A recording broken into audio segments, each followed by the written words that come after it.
And we are back. It's been a while. It's been a while. We think at least a couple of weeks since we've done a podcast. One of those was JT's message, which was not connected to Acts, but was JT came in after our VBS as one of our mission partners. And for the last few years, we've tried to have somebody kind of connected to our church from a mission standpoint that we're connected to preach that Sunday. Yep. And so we had JT from over in Camp Cross Point in Pelham. And then just lots of staff in and out of the office. And so it's been a while since we've sat down in the two orange chairs and talked about what's the big idea. It has been. So I guess I'm not even 100% sure, like our last podcast, what chapter and verse we stopped in, but let's, it would have been 17 something. First half of 17 with Athens, the first half of the Athens narrative. I should have looked. My fault. So we will not have a podcast episode for our 4th of July Sunday, which was the second half. Of Athens. You'll just have to go back and watch that service if you weren't here and missed it. So we are we're picking up in Acts 18. It's where we were this past Sunday. And so if you want to just again kind of give us a little short rundown as well as what the big idea was from our sermon this past week. Yeah. So since it has been a while, we'll quick 20-second kind of recap. So Paul's on his second missionary journey. He's worked his way from Antioch all the way over to Macedonia, worked his way down now into Achaia, which is Greece. So in Acts 17, we were in Athens, that very religious city in Athens. And, Paul speaks there to the Areopagus and gives that message about how Jesus is the unknown God and how he's risen from the dead. So then we switched to chapter 18, where we were this past Sunday, and the scene shifts pretty quickly. There's not really much transition. It's just, and Paul went to Corinth. Right. So we were in the city of Corinth, and Paul's there and immediately faces some challenges. But we talked about this idea of divine appointments. Everywhere Paul went, God put the right people in front of him, took care of his circumstances, opened up doors when the way seemed to be shut. And so we just kind of looked at things from that lens, and the big idea was I borrowed from Yogi Berra, right? But wherever you go, you were there for a reason. Was our big idea that God puts us in those places, specific times, specific people. He lines it all up for our good and for His glory. Yeah, I mean, what a theologian old Yogi Berra was. That man could turn a phrase, right? Yes. And so we get introduced to a couple at the start of 18, and actually we'll kind of stay with them a little bit as we move to the end of chapter 18 this coming Sunday. But one of the things Priscilla and Aquila have in common with Paul is that they're all tent makers. Yeah. And so one of the things that it mentions is just that Paul he stayed with them and spent time making tents with them. And so what are some discussions, like we don't get to see the active livelihood of some of the other early disciples. We know some of them came from a fishing background for sure. We know, but we don't necessarily see them actively doing that as they also minister. Right. So as we get this glimpse into Paul's life a little bit beyond just he's the great missionary. What do we take from that, and then what are some discussions that's even just around a very short phrase, but it does drive some pretty not significant discussion necessarily, but it does drive some discussion even today. Yeah.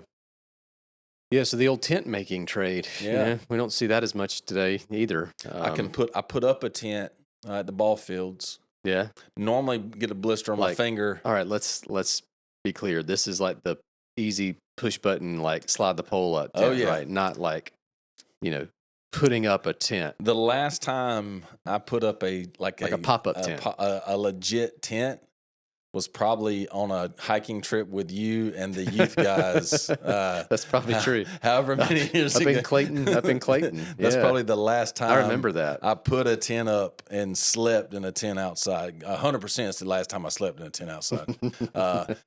Probably the last time I put up any sort of tent that wasn't just put your foot on this little thing and raise this roof up. Shout out, Blood Mountain and that's right, Daniel Chafin, and that was lots of fun. Lots of memories there. Good times, yes. Back to Paul. Yeah, Paul did not put that kind of tent together. In fact, I did a little digging into that this last week, and yeah, there's some discussion like, well, what kind of material are we talking about? Was it leather? Was it canvas? Was it goat's hair? Was like one thing that kept kind of popping up. But whatever, Right. Doesn't really matter so much. But Paul was a tent maker, and we don't really know. Like we don't have like a timeline of Paul's career. Right. He was 5 years at this place and made so many tents and then stopped. We don't know that. In Jewish tradition, if you were a rabbi, you were encouraged, really almost required, to have a second trade so that you would have something not to fall back on, but so that you weren't just waiting on handouts from people. So Paul, coming from that Jewish tradition, had that trade. And we see it pop up here in our text where it says that Priscilla and Aquila came and they were the same trade, which how random is that, right? Yeah. Like, and that was kind of the whole thing I keyed on was this divine appointment. God puts the people of every profession in the world. Mm-hmm. Oh, you're a tent maker too. Yeah. Wonderful. And you're a Christian from Rome. All right, great. Yes. But all that said, why did Paul do this and did he continue it? And as you keep reading the New Testament, it seems to be clear that Paul, even if it's not nonstop, even if it's not consecutive, that he continued to keep that trade up as his means of providing for himself. And I mentioned the phrase Sunday. Paul would have been kind of the prototypical bivocational minister. Right. Just in case somebody doesn't know what that means, bivocational means two vocations, two jobs. So you hold we'll call it a secular job, and then you hold a ministry job. Both you're doing two different areas of responsibility. There are some who look at that and say, well, if Paul did it, that's what we all should do. I think that's not only an unfair statement, I think it's an unbiblical statement. You can see all throughout the scriptures passages that talk about how those who labor amongst the flock are supposed to be provided for by the flock. In fact, Paul, the very guy we're talking about, writes that down in several of his letters. Paul, however, took exception to that, not in principle. He took exception to it in his personal practice. And here's why. And he says this, as a matter of fact, you can flip over to 1 Corinthians, the letter to the same group of people that he's ministering to here in Acts. You can go there and see Paul explain why he didn't just accept money from the Christians that were there to kind of take care of him. And it's because he didn't want to be a burden on them. And he didn't want to have anybody say, well, you only came and did this so you could get money. Yeah. He did his bivocational work so that, number one, God would get the ultimate glory for what he did, and nobody would have any sort of reason to suspect that he was just a charlatan or the typical guy who was going to go in and try to take advantage of people. Yeah. But that doesn't mean that's prescriptive for everybody. In fact, you mentioned the disciples, the apostles. We'll use that term in Acts. Right. Peter, James, and John, and those guys. Yes, they were fishermen by trade prior to their call to follow Jesus. But what did Jesus tell them? Leave your nets and follow me. He didn't say, hey, guys, join me for a little while. Keep your stuff handy because you're probably going to need it. No, it was forsake that and follow me. And really, for the rest of your life, you're becoming an apostle. And the context of the early church shows that it was the gifts of the church that sustained the people that were there in ministry. So all that said, I think we have to be careful here. We can look at a passage like this and see it and say there is a place for that. There are some in today's culture. We have people here in Colquitt County that are that, right? Bivocational. I mean, Jimbo, our music minister, he's bivocational, right? He holds down a job at the school and then he comes here and he serves our church. But not everybody can do that, and not everybody is supposed to do that. In the same way that not everybody can and should be full time. But the New Testament pattern offers room for both.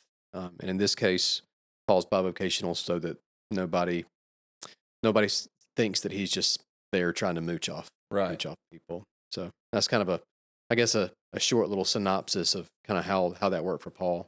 Yeah, and as you mentioned, there's I don't know what the percentage would be, but a high percentage of churches that I would say the majority that need bivocational ministers. The majority of ministers are bivocational, who can have a job that can financially help them pay the bills and everything, right. and then they serve the church, and whatever financially they can receive from the church is great and beneficial. But right. there are many churches and pastors that this is just the reality of ministry in their context. And man, there's times I can't imagine sometimes what it would look like to be bivocational and have, especially some of the jobs that people have as their other job outside of their ministry, that's so time consuming and requires so much just mental and emotional and physical effort, because I know what the ministry side requires, even in a smaller church. You've still got all the things that the minister is responsible for and wants to be a part of, if they're going to shepherd their flock, shepherd the flock that's there well. And so it's and I'm grateful for those that have stepped into those positions of bivocational, and we see it in our community and we see it around. Just a great need, really, for ministers in general, but specifically there often is a great need for those that are willing to, on top of their other jobs, say, I'm willing to step in and serve a congregation in this capacity. I've told several young guys who are contemplating a call to ministry. To me, I mean, who knows what the future holds? Only the Lord does. But my phrase to them is, I think the future of ministry is more bivocational than full time. I think you're going to see churches, becoming smaller. I think you're going to see churches that maybe can't afford the full time pastors like they once could. Right. And I think it's wise for men to be like Paul, right, and to have not something to fall back on as if I don't trust that ministry is going to work out. It's not that, but it's, God, can I be more strategic in leveraging a vocation for income purposes so that I can be free to serve the church without burdening the church? Yeah. And even from a missions perspective, I mean, let's shift gears a little bit. I mean, the idea of saying, all right, God, you've given me gifts and talents for a secular job or trade. How can I leverage that for the gospel? And maybe if I'm a computer programmer, well, I can do that anywhere. I'm going to move to London and I'm going to go be there and work a job and make good money doing it. But I'm also going to be in a strategic place where I can minister. And that's what Paul does here, right? Yeah. He's at a strategic place doing ministry, supporting himself with his trade. But then you see him shifting, and every opportunity I can, I'm preaching the gospel too.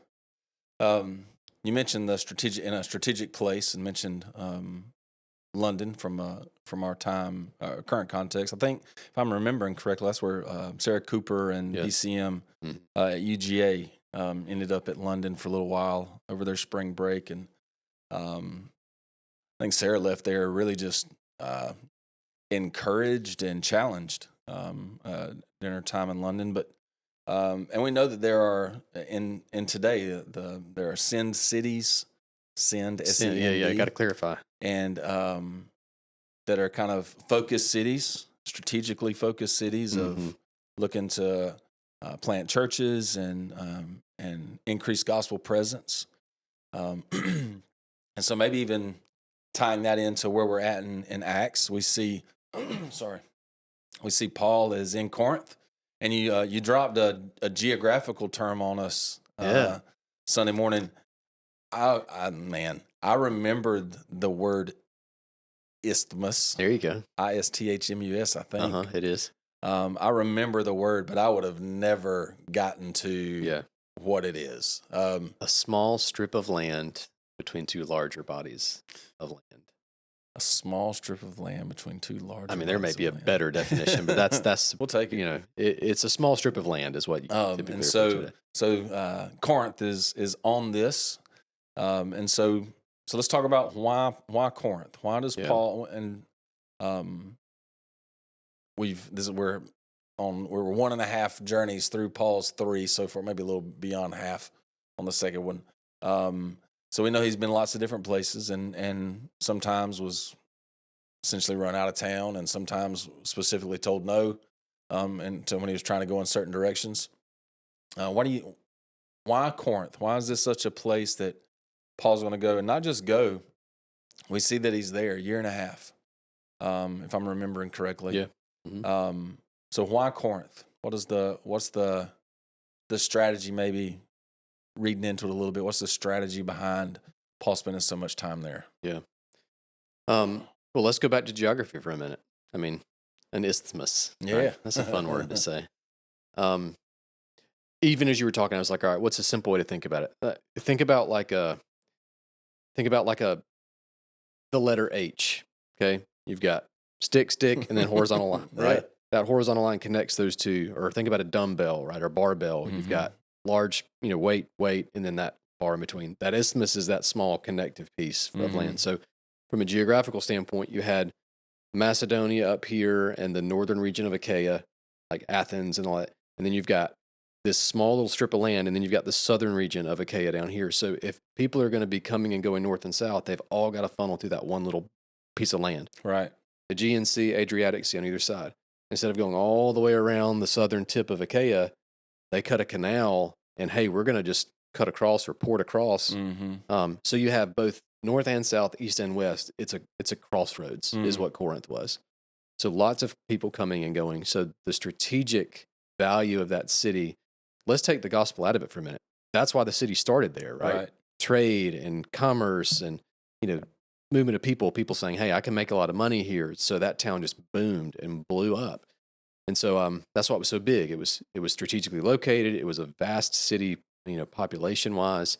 And so when you start thinking about all those things, you think, all right, gospel opportunity. Yeah. And Paul does that. Lystra and Derbe and those towns like that are the outliers. Most of the time in Paul's journeys, he found himself in the big cities. That's where he wanted to be. He wanted to be in Rome. He wanted to go to Spain. He wanted to go to these places where the people were, so that he could have, we would say, maximum gospel impact, right? And transitioning over to our NAM brothers who were church planting, their focus, not exclusively, because there needs to be rural work, but their focus has been, what are the large cities that are lost and how can we reach them, because that's where the people are. So I think there's some similarity there. The other thing is, I mentioned a term Sunday that's very close. I said that Corinth was a sin city, S-I-N city, a pagan city, a lost city, a worldly, immoral city, the Las Vegas of its day, one commentator said. So I think for both those reasons, lots of people and lots of lostness, why else would we not want to be there sharing the gospel? Right. It's, if you're, what did Jesus say? I came to save sinners, right? Like it's the sick person who needs the doctor, not the person who's well. So I think Paul's mindset is that. Now, again, if you go back to our text, let's make this textual rather than opinionated. We don't see a specific Paul, thou shalt go to Corinth because XYZ. But I do think those reasons line up with what we see in the rest of Acts for why Paul goes where he goes. And then specifically, though, a little bit later, God tells him, hey, I want you to stay here. Right. And I want you to stay for a year and a half. And you see this massive impact there. And even though we see just 17 verses in this. And as far as I know offhand, we don't see Paul back in Corinth again in Acts, but we have the letters, right? And we have 2 letters in the New Testament canon, 1st and 2nd Corinthians. But if you read those letters and you look at the scholarship, scholars believe there were 4 letters that Paul wrote. So more than any other church that Paul communicates with in the New Testament, Corinth is the one he communicates with the most. And think about it. Think about 1st and 2nd Corinthians versus Galatians, Ephesians, Philippians, Colossians. Yeah. They're short. Yeah. 1st and 2nd Corinthians are long, right? Why? Well, because they were messed up. Yeah. They had a lot of challenges, but because it was clear Paul loved these people. And even though some might say that like Ephesus was dear to his heart, maybe more than others, Corinth seems to be the one that got Paul's attention the most. And I just don't think that's by accident. I think the Lord ordained that. I think Paul's heart was there. He had effective ministry there, and you see the impact throughout the New Testament. It's, Corinth's a literal crossroads. And you think about just historical, not just in biblical times, but just historical, and cities that flourished typically were those things. It had to be something that people were going to be walking through to move things from one place to the other, whether it was port cities, and that was going to be you're just shipping everything by boat, whether it's a city that's situated in such a way that you have to go from east to west or north to south, you have to go through this city. And so you had lots of different cultures that would exist there, people that came from lots of different places that, like you said, decide, hey, I think I may just stay instead of working so hard back and forth. I can live here, work Right. here, make my money, and not have to do near the stuff that I was doing. And so it really is a probably very much like this cross section of the world. Yes. Especially the surrounding regions of different beliefs and different ideas and different cultures and different thought processes, and so when when Paul goes into places like that, I think about the scripture that tells we're called to shine a light. We're called to shine a light for Christ, right? And what I can tend to do is I like to turn my light on in a lit room already, Mm-hmm. and I'm like, look at me living for the Lord, right? But if I turn my phone light on right now with everything that we've got going on, like it adds nothing to the space. Yeah. Doesn't help it at all. And but if you take the same light and then we turn all these lights off, man, that's a dramatic. I haven't changed. I'm still doing the things that I was doing, and Right. so I think, but your impact's greater. The impact's greater, and so I think it makes sense for somebody that's mission minded like Paul was, that was looking for opportunities to get the gospel to those who needed it. It was going to take him to places like Corinth. If it Right. wasn't Corinth, it would have been another city. Correct. That was just this picture of, man, there's so many different thoughts and ideas here, and the gospel's for all of these people. Yeah, for sure. Well, I shared something similar Sunday, right? That idea of, I think, if I remember right, the little bullet point I put in the bulletin was the darker the city, the more it needs a light of the gospel. Mm-hmm. That same idea, right? Like our tendency is to look at those cities. And again, let's be honest, we're in Moultrie. Mm-hmm. And most of us are in Moultrie because we want to be in Moultrie. Yeah. Because we don't want to be in Atlanta, Mm-hmm. right? Or we don't want to be in whatever big city. We like it in the rural part of the world. Mm-hmm. And that's fine. There's nothing wrong with that. Moultrie needs the gospel. Right. There are dark pockets here, lost people here. But man, those strategic cities, big cities, lost cities, the return on investment there can't be matched. Mm-hmm. They need the gospel. And so let's talk practically. So whether we go ourselves or whether we are intentionally supporting and sending those who are going, we've got to be intentional to reach the cities. Which is why, if you look from our church, that's why we go to Boston Mm-hmm. in September. It's why we partner with another church plant in Boston in addition to Kings Hill. So we've got 2 in Boston. We've got a church plant in Vermont that we partner with. These major metropolitan areas in Northeast U.S. that are lost, right? Mm-hmm. We're putting our resources there in addition to here because we want to do what Paul was doing. That's right. And so when we get to the end of your set of scripture from Sunday, a very interesting ending, as A little bit. As Paul he can't go into the synagogue, so you mentioned right there next door, here we go. I'm going to just minister here, and then the ruler of the synagogue he gets saved, and the people are getting rowdy, which pretty common in Paul's life. The people are getting stirred up around him, and they're trying to reach out from get some legal kind of help, let's work our way up the ladder. You come help us. This guy's like, nah, I don't want anything to do with this. This is between y'all.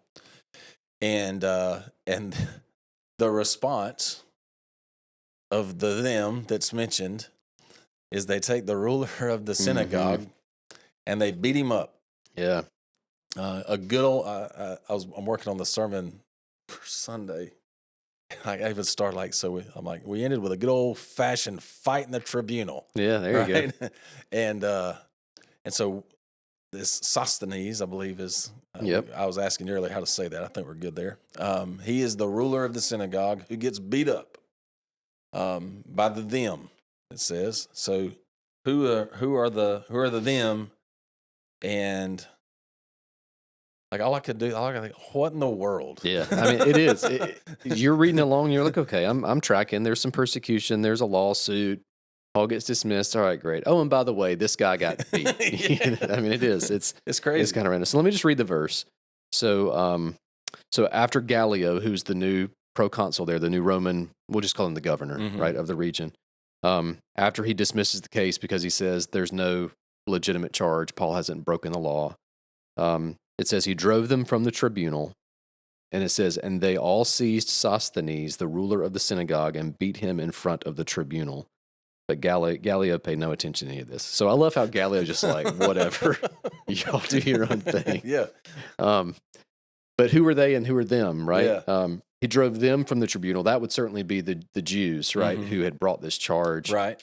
And then it says, and they all seized Sosthenes. Is that referring to the Jews or is it referring to the crowd? We don't know for sure. Sunday, I taught it from the perspective of I think it's the crowd in general who ended up beating Sosthenes as like, hey, you've stirred up this for nothing, or you know how it is, like kind of the mob mentality. They wanted blood, and so hey, like, oh, you know, you started all this, we're going to get you. Yeah. You know, I don't know. We don't know exactly. Could it have been the Jews? Yeah. I mean, they could have said, hey, you told us that, you know, you were going to get Paul kicked out and, you know, you didn't do it and we're mad and who knows, right? So the point of this is not who beat up Sosthenes. Yeah. I mean, good question. The point is, it wasn't Paul that got beat up, right? You entered this paragraph thinking Paul's about to get, you know, lynched, mobbed, you know, beaten, kicked out. Something's going to happen to him. And by the end of the paragraph, the tables have turned, and it's the very one who brought the charges that is the one who gets punished. And you just see God's hand in it. But yeah, it's an interesting little, I don't know. If I'm Luke, like that doesn't have a whole lot of theological significance, but it was a cool little story that happened while we were there. So I'm just going to throw that in there. We saw this guy get beat up. Yeah. But again, I do think there's an application there just for us to see, hey, God took care of Paul, and he also punished his enemies too. And you see that over and over. This idea of the justice of God, you know, wickedness is not going to prevail. Yeah. And we know from Paul's own teachings and discussions, we know he ran into and suffered some physical consequence. Yeah, like this would. I'm not going to say it's the exception, because you do see other places where Paul doesn't be physically persecuted. God delivers him out, but there are times where he does. Yeah. I want to circle back to what God told him, though, back up in verse 9. God says to Paul, you're going to be here a year and a half. And listen to what he says. Do not be afraid, but go on speaking and don't be silent. I'm with you. No one will attack you to harm you. For I have many in this city who are my people. Yeah. So God says, hey, you're going to face some hardship, but I'm not going to let you face the physical persecution. Nobody's going to harm you. Yeah. And we see this picture of, is this what's going to happen? Right. All right. God's word is proven because God reverse the tables, if you will. What about Sosthenes didn't see that coming? No, man. He woke up that day feeling like, we're about to get Paul. You know, I thought about, oh man, is it Naaman? When you get to the gallows, Haman. Yeah. Naaman is the one who dipped in the river 7 times. Yeah. Haman is the story of Esther. Gets the gallows and then ends up being matter of fact, faces death at the gallows that he brought out. Yeah. Matter of fact, when I preached that message several years ago, I titled it "The Tables Turned" or something like that. Same idea for sure, but not what Sosthenes planned that day for sure. No. So we've got finishing up chapter 18. I would normally at the end I ask you, you got any insights into where we're going to be on Sunday? Tell me. But I'll be preaching. So we're gonna continue to look at finishing up his second journey, starting the third journey, kind of from just chronology standpoint. Where we're at. With the biggest thing being kind of continued look at Priscilla and Aquila a little bit, and then a new name's going to show up towards the end of chapter 18. That's a pretty big, important name, pretty big player in Corinth especially, and so we'll continue to look and finish chapter 18.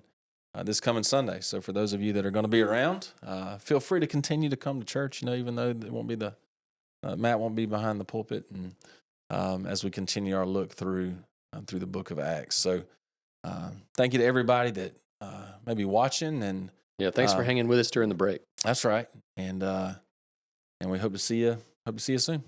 All right, man. Bye.